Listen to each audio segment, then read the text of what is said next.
What's going on, everybody? Good afternoon. Hope you guys are doing well. And this is probably going to be my last video for the day. Again, like I said, we're going to table the draft evaluations for a day. Get back to it tomorrow. We got plenty of time. And thought I'd go ahead and make a video talking about this because I do think this is about to turn into a pretty discussed story, and it's going to have some definitely going to have some Seahawks fans and Seahawks people wondering about some things. And maybe it's not anything we didn't already know, but it is certainly worth noting as we move forward here. So basically, several NFL reporters on ESPN, including Brady Henderson, put together an article writing about some information that they learned at the 2025 NFL League meetings, and they compiled it all into this article, and the Seahawks do have a section here. This video is powered by BetUS TV. And if you haven't been keeping up with the league meetings, by the way, you probably should. There's some interesting things going on over there. There's stuff going on with maybe they're going to get rid of the tush push. They pushed the touchback up an extra 5 yards, which I know a lot of people don't like it. That's actually a change that I like because it's going to motivate more kick returns. And I think having more kick returns in the game is going to be good. There's talk about them, I guess, eliminating the chain gang and going to a more objective and official and meaningful way to spot the ball and measure first downs. So keep an eye on all that. But that's not what this video is going to be about. This video is going to be about something that Brady Henderson reported in this article concerning the Seahawks trade of DK Metcalf. So let's take a look at what he wrote. The trade request that led the Seahawks to send DK Metcalf to Pittsburgh last month wasn't the first time he asked out of Seattle. According to team sources, the star receiver had requested trades multiple times in recent off seasons. So that's really the interesting part here. Apparently, DK Metcalf is wanted out of Seattle for a while now. And we don't get full details on exactly when this started, but it sure sounds like DK had been wanting out of Seattle. He had just been passive about it until now. It sure sounds like DK Metcalf had been quietly trying to find the exit door, but wasn't going to overextend to do it. It wasn't a massive deal to him. And then this offseason, it became something of a massive deal. So the the article section goes on with some more details, some more interesting notes. But really, that part of it, I think, is the most interesting part. And it's the part that we might, as Seahawks fans, learn something from. If you go through the rest of it, basically, it's just talking about, the trade itself, about how they knew he was unhappy, at least somewhat unhappy, and had been unhappy for a while. So signing him to a massive third contract when you know he's unhappy is always risky. You kind of did that with Russell Wilson, even though you knew he wasn't that happy here. You gave him the extension anyway back in 2018, and then he almost immediately asked out, and then you were dealing with this issue of being like, well, we can't trade you. We just signed you to an extension. And then you ended up trading him with 2 years left on his deal, which ended up working out great, don't get me wrong, but you still would prefer to not have all that dead money around your neck. So doing it now kind of helps clear that out of the way before that becomes a bigger issue. Also talks about how he wanted to go to the Texans and Chargers, but apparently he wanted out enough to where he was willing to take just about anything that wasn't, in his mind, worse, like the Steelers ended up being. Patriots were interested, but Metcalf had no interest in going there. But going back to the part of this that I think is interesting, it kind of goes back to an unfortunate and somewhat uncomfortable truth about the Seattle Seahawks.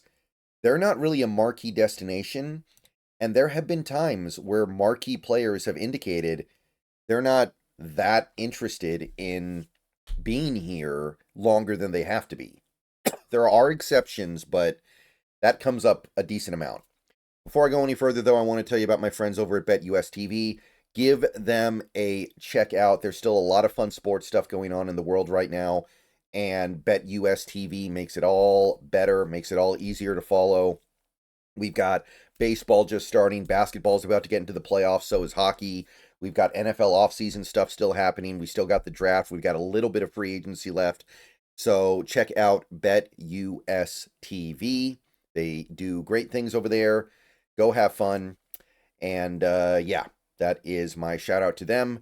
So BetUS TV, don't forget about them. This video is powered by them. Thank you to them, and I recommend my viewers to give them a shot. All right. So anyway, back to this article.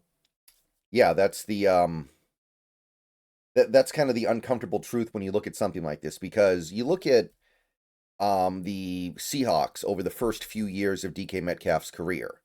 They weren't a great team. They weren't, playing in Super Bowls. They weren't a bad team either. They had one bad season, 2021. Other than that, they were a team that made the playoffs. They won a playoff game that DK's rookie year. They were a 3 seed in his second year. And then he had the one bad year. And then the next year, they surprised everybody and actually went to the playoffs. They've had 3 straight years of winning records. So it hasn't been a great team, but it hasn't been a terrible team. It's not like he's on one of these teams that wins 4 games every year. And there are lots of players in this league that are more than happy to fight it out and stick it out with teams that are not just even like slightly above average or average. There are players out there that gut it out on teams that are just pretty bad, to be perfectly honest. So when you see something like this, I think the takeaway is that it really kind of reminds you that players don't view Seattle as some marquee destination, and they're not that excited about being here. And I think that's what this is. The fact that this had been going on for several recent off seasons, the fact that Metcalf had requested trades apparently multiple times in recent seasons, that tells you it doesn't have much to do with Carroll. It doesn't have a lot to do with McDonald. It's not about Geno. It's not about Wilson. It's not about a player or a coach.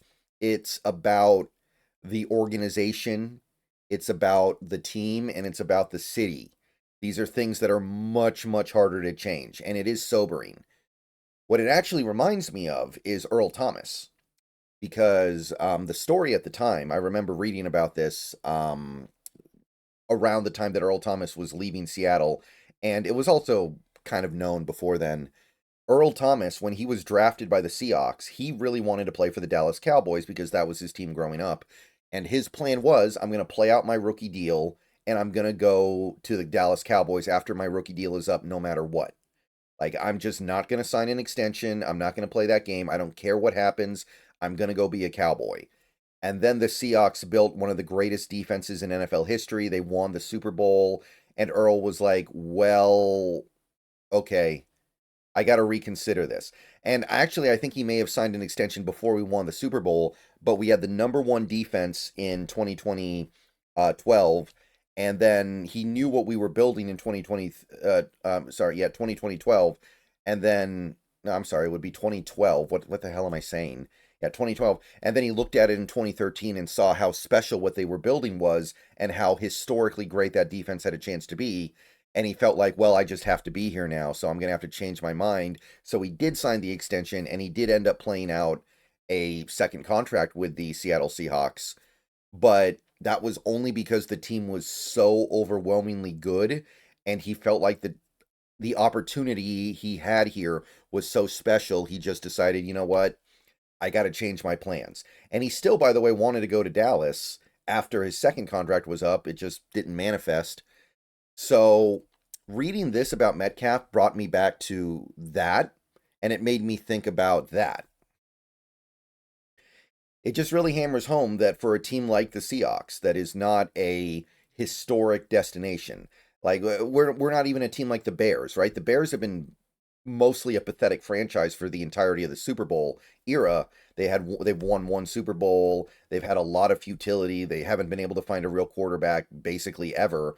But that is a historic franchise that accomplished a lot in the old days, that is considered to be one of the flagship franchises of the NFL. So even a team like that has some historical weight that a team like the Seahawks simply does not have.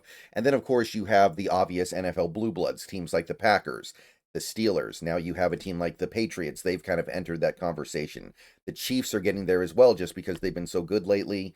You have these teams that play in massive markets, like if you like the New York market, if you like being in Florida and living in Miami, The Seattle Seahawks don't really have any of that going for them. Seattle is a big city, but it's not really a marquee destination. In my experience, the main draw of Seattle is actually to Japanese baseball players who seem to like being in Seattle or New York. So that becomes something that you can use to kind of pull those guys in. But in terms of football stuff, there's not a lot of football players out there that are like, I can't wait to be a Seahawk when I grow up. I can't wait to spend my life in Seattle. So unless the team is just overwhelmingly good, you lose these really good guys because they just see it Seattle as like a stepping stone.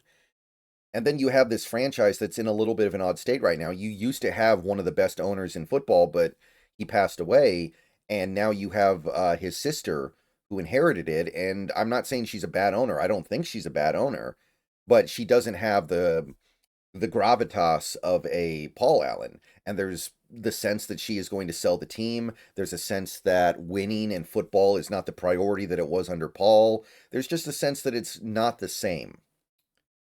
So this is something that just kind of reminds you that it's a little bit of an uphill battle.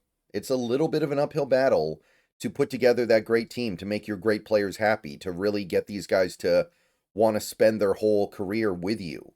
A decent chunk of these guys, even the really good guys, the way the NFL works requires them to be willing to sign contract extensions with you and stay with you.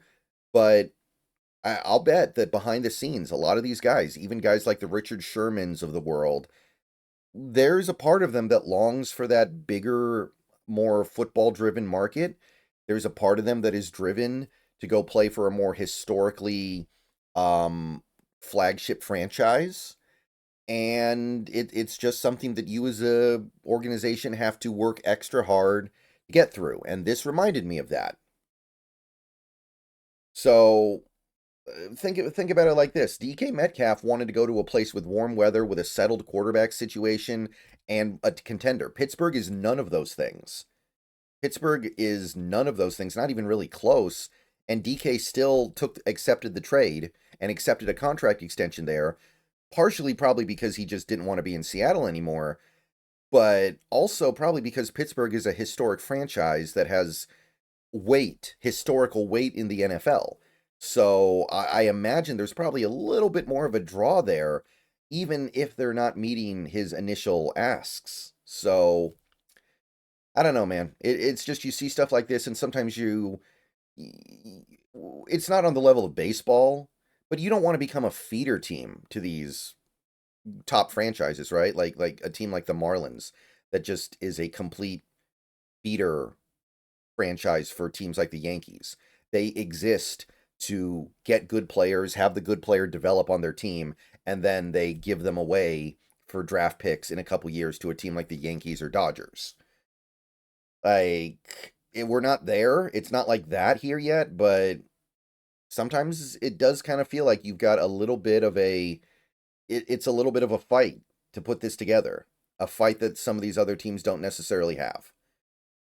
All right, so I just wanted to talk about that for a little bit because I saw this and it did get my attention because I would not have thought that DK wanted out in previous years. And again, the fact that this had been going on for a while says no, it's not because of Pete Carroll. It's not because of this one player or this one coach. It's something bigger. And I think that something bigger is just the organization needs to get to a better place to kind of overcome the fact that they're not a historic franchise and they're in the Pacific Northwest. I mean, we know that there are a decent chunk of people out there, a decent chunk of coaches and players that have at least mild disdain for the idea of playing in the Pacific Northwest or coaching in the Pacific Northwest. All right, so I mean, that's just the way that it is. There's nothing you can really do about it. And in the modern world, it's certainly easier to be okay playing in a quote unquote smaller market or less of a marquee landing spot, but it still has a pull. All right. Thank you, everybody. Go Hawks. Thank you to Bet US for powering this video. See you guys later. Go Hawks.